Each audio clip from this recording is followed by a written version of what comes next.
안녕하세요, 무저골입니다. 일단 시작하기에 앞서서 헬스를 시작하기로 결심하신 여러분 정말 잘하셨습니다. 저는 2023년 2월부터 현재까지 혼자 헬스를 꾸준히 해오고 있는데요. 작년에는 나즘 CPT라는 미국 퍼스널 트레이너 자격증을 취득하고 올해는 퇴사를 한 뒤에 국내에 있는 국가 자격증을 취득하려고 준비 중에 있습니다. 아마도 혼자서 헬스를 시작하려는 분들이 많으실 텐데요. 더 많은 분들이 특히나 헬스에 대한 좀 두려움이 크신 여성분들께서 헬스를 좀 더 재미있게 시작하고 또 인생의 한 운동으로서 꾸준하게 지속해 나가실 수 있도록 제가 조금이라도 뭔가 도움이 될 수 있는 게 있을까 싶어서 이 채널을 만들고 영상을 올려보기로 결심을 했습니다.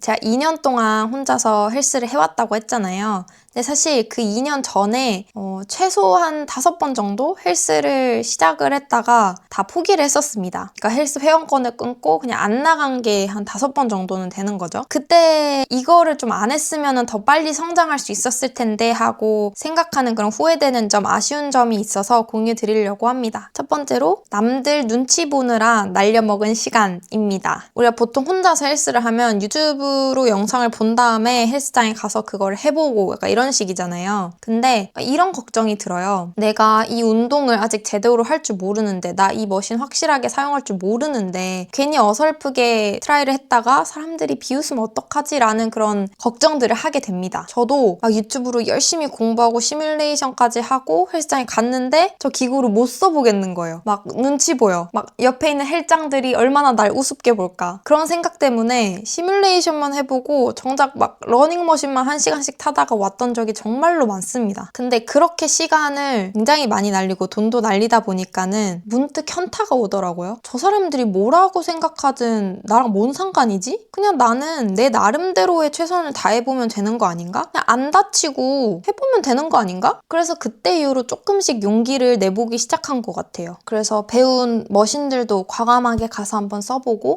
좀 더 과감하게 파워렉에 들어가서 바벨 스쿼트도 해보고 근데 막상 해보니까 진짜 별거 아니더라고요. 그냥 일단 해보고 내가 뭔가 이상하게 했다 싶으면은 집에 돌아가서 한 번 더 그 운동에 대해서 공부를 하고 뭔가 개선 포인트를 찾았으면 그 다음날 헬스장 갔을 때 적용해보고 그러면 되는 거거든요. 그리고 아마 많은 여성분들이 그러시겠지만 원래 저도 그 렉에 있는 20kg짜리 바벨을 못 들었었어요. 만약에 렉에 대체로 제가 키가 작기 때문에 대체로 높게 걸려 있어요. 그러면은 나는 그걸 내려야 되는데 내릴 수도 없는 거야. 무거워서 내가 컨트롤을 바벨을 못해. 낑낑대면서 내리거나 도와달라고 해가지고 내리거나 그랬었어요. 근데 20kg 바벨을 잘 못 들겠으면 일단은 헬스장에 가서 20kg보다 낮은 바벨이든 덤벨이든 그런 걸 드는 연습을 해보면 되는 거예요. 그리고 만약에 머신에 앉았어. 근데 뭔가 예습해온 대로 했는데 뭔가 잘 조정하는 방법을 모르겠어? 그러면은 그냥 트레이너분한테 물어보면 되는 거더라고요. 그 트레이너분들은 사실 PT를 판매하는 게 제일 우선순위긴 하지만 기본적으로 서비스를 제공을 해주시거든요. 왜냐면은 그분들도 내가 이 기구나 뭔가를 하면서 다치는 걸 원하지 않는단 말이에요. 그래서 기본적으로 설명을 해주십니다. 물어보면은. 저는 이거 이렇게 꼽는 거 아니에요? 이거 저렇게 하는 거 아니에요? 하면서 그냥 트레이너 분한테 가서 여쭤봤습니다. 그래서 아무튼 이 용기가 부족해가지고 날려먹었던 그 앞선 몇 년을 생각하자면은 지금도 너무 아깝고 아쉬운 것 같아요. 그리고 헬장분들, 몸매 좋아 보이시는 분들을 보고 기죽지 마세요. 저 사실 되게 기 많이 죽는 스타일이었었거든요. 근데 그분들도 애기 시절이 있었을 겁니다. 그분들도 헬스장에서 뭐 어떻게 해야 될지 몰라서 어리숙하게 행동했던 시절, 몸이 그렇게 좋지 않았던 시절이 분명히 있었을 거예요. 너무 기죽지 마세요. 그냥 그 사람이 나보다 몇 년 더 앞서서 열심히 했구나. 나는 조금은 뭐 그 사람보단 늦었을지 모르겠지만 난 내 길을 간다. 난 그럼 지금부터 꾸준히 해나갈 거야. 이런 마음으로 해보시면 어떨까 생각이 듭니다. 둘째로 다른 사람의 몸과 내 몸을 비교하며 좌절한 시간들입니다. 제가 헬스를 시작하고 1년 정도쯤 됐을 때 유튜브에서 한 여자분 영상을 봤어요. 근데 그분이 몸이 너무너무 예쁘시고 좋더라고요. 근데 그분을 보면서 어떤 느낌이 들었냐면 나랑 진짜 비슷한 시간을 운동을 했는데 그리고 나도 내 나름대로 열심히 운동을 해왔는데 왜 이 사람은 되고 나는 안 되지? 왜 이 사람은 이만큼이나 성장을 했고 예뻐졌고 나는 그대로일까? 그런 그런 좌절을 좀 많이 그때 겪었던 것 같아요. 근데 정말 단순하게 그 사람만큼 제가 노력하지 않았기 때문일 수도 있고 애초에 유전자가 다르기 때문일 수도 있어요. 그러니까 애초에 운동 수행 능력이 좋은 그런 운동 DNA를 가진 유전자가 있고 애초에 오리궁둥이 유전자를 가지고 있어서 힙 운동을 딱히 하지 않았는데도 골반도 크고 이래가지고 굉장히 엉덩이가 예뻐 보이는 분들이 있어요. 근데 그거는 타고난 거예요. 근데 저는 골반도 되게 좁고 엉덩이도 작은 편이거든요. 그러니까 거기다 대고 제가 비교를 하는 거예요. 근데 제가 그렇게 비교한다고 제가 뭐 골반이라는 게 넓어질 수 있는 건 아니잖아요. 그런 형태의 몸과 내 몸을 계속 비교를 하다 보면 비교해봤자 의미 없는 걸로 에너지만 낭비하는 꼴이 되거든요. 계속 좌절을 반복하다 보면 운동을 하는 것 자체에 대한 회의감이 들고 그래서 하기 싫어져요. 이 남과 나를 비교하는 행위는 인간이 생존을 위해서 되게 오래전부터 해오던 행위래요. 자연스러운 행위라는 거죠. 나 남들과 비교 안 할 거야 라는 식으로 다짐을 하는 거는 좀 무용지물일 수 있어요. 그 자체를 멈추기는 힘들기 때문에 그냥 그런 생각이 들 때 시선을 한번 옮겨보는 거죠. 다른 사람의 몸과 내 몸이 아니라 내 과거의 몸과 지금의 나, 과거의 내 운동 수행 능력과 지금의 수행 능력. 근데 그거를 두 개를 비교하면은 와 진짜 나 엄청 성장했구나, 나 진짜 괜찮아졌구나 라는 거를 깨닫게 돼요. 그래서 남이 아니라 나와의 비교를 조금 더 자주 했으면 어땠을까 하는 좀 아쉬움이 남는 것 같아요.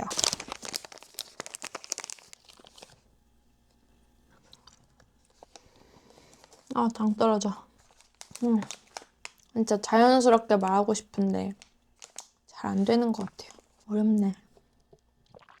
다음으로는 잘한 점. 이제 앞에서 느낀 아쉬웠던 점을 좀 이번에 운동을 하면서는 되게 많이 보완을 해 나갔다는 점에서 되게 잘했다고 생각을 하지만 그거 말고도 제가 되게 잘했다고 생각하는 3가지가 있는데요. 첫 번째로는 바디 프로필을 목표로 운동을 시작하지 않은 것입니다. 제가 이제 헬스를 다시 시작할 그 무렵에 바디 프로필이 진짜 핫했어요. 그래서 어느 헬스장이든 바디 프로필 3개월 만에 몸을 바꿔주겠다 이런 식으로 PT 회원들을 모집했었고 실제로 많은 분들이 했었고 그게 통했었죠. 사실 저는 근데 그게 되게 거부감이 들었었어요. 좀 너무 단기적인 시각이라고 생각을 했었거든요. 물론 바디 프로필이 되게 훌륭한 동기부여라고 생각을 해요. 왜냐면 새로운 활력을 찾아주기도 하고 운동과 식단을 시작할 그런 계기가 되잖아요. 그리고 실제로 찍고 나면 굉장히 많이 뿌듯함이 들 거고 그리고 저도 언젠가는 찍어보고 싶습니다. 근데 저는 이전에 운동을 되게 여러 차례 헬스를 여러 차례 포기를 해왔던 입장에서 헬스를 금방 질려버리게 만들 그런 요인들을 먼저 만들고 싶지는 않았어요. 헬스를 안 했던 사람이 갑자기 3개월 동안 빡세게 식단하고 빡세게 운동을 하면은 특히 저는 막 몰아붙이듯이 하고 이런 걸 별로 안 좋아하고 반감을 갖는 사람의 입장에서 저한테 유효하지 않을 거라는 확신이 있었던 것 같아요. 근데 그 대신에 그냥 재미있게 최대한 재미있게 만들어서 내가 평생 동안 하는 운동 중 하나로 만들자가 제 목표였어요.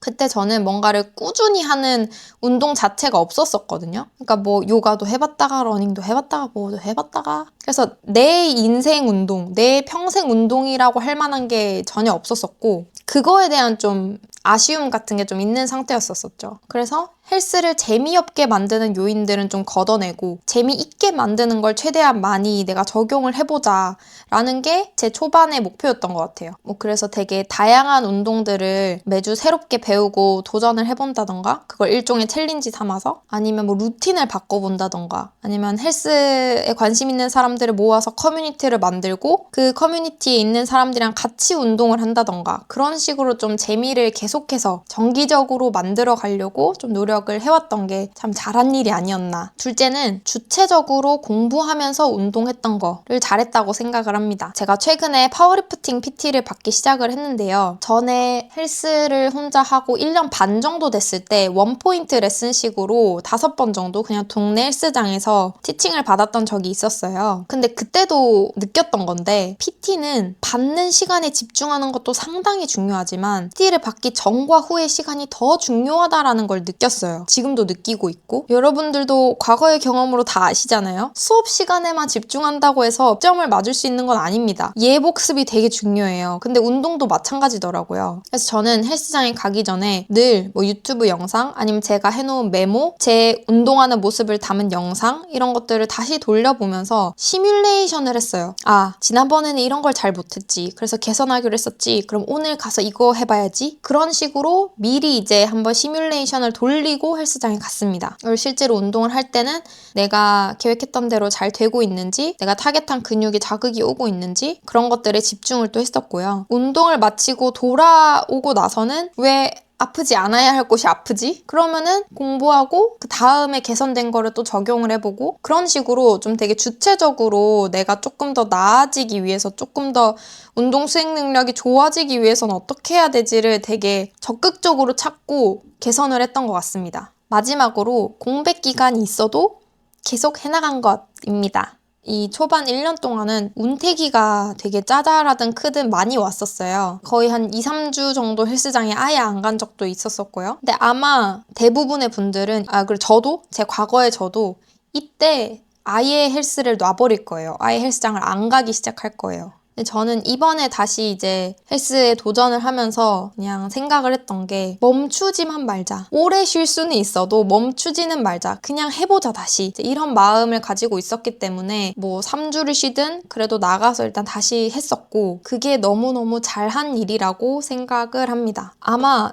뭐 며칠, 몇 주, 몇 달째 헬스장에 안 나가고 계신 분들이 꽤 많으실 거예요. 근데 그냥 지금 다시 나가시면 됩니다. 내일 다시 나가시면 돼요. 헬스장에 다시 간만에 가가지고 예전에 배웠던 거 다 까먹고 내 못하는 나 자신을 생각했을 때, 상상했을 때 너무 싫고 갔는데 누가 오랜만에 왔네요 하는 그 상황이 싫고 다 이해를 합니다. 근데 그런 거는 그냥 또 지나가요. 지금 다시 시작하시면 됩니다. 지금 다시 시작하시면 지난 잠깐의 공백의 시간들은 그냥 재정비의 시간이 되는 거예요. 그러니까 다시 시작해보시면 좋을 것 같아요. 그럼 오늘은 여기까지입니다. 너무 힘들었네요. 거의 1시간 반째 찍고 있는데 얼마나 절었으면. 아무튼 여러분보다 조금 앞서서 헬스를 재미있게 하고 있는 입장에서 어떻게 하면 더 재미있게 그리고 꾸준히 해나갈 수 있을지에 대한 생생한 꿀팁과 유용한 지식들을 앞으로도 공유 드릴 테니 구독하시고 좋아요도 눌러주시고 지켜봐주세요. 그럼 다음 영상에서 봐요. 안녕!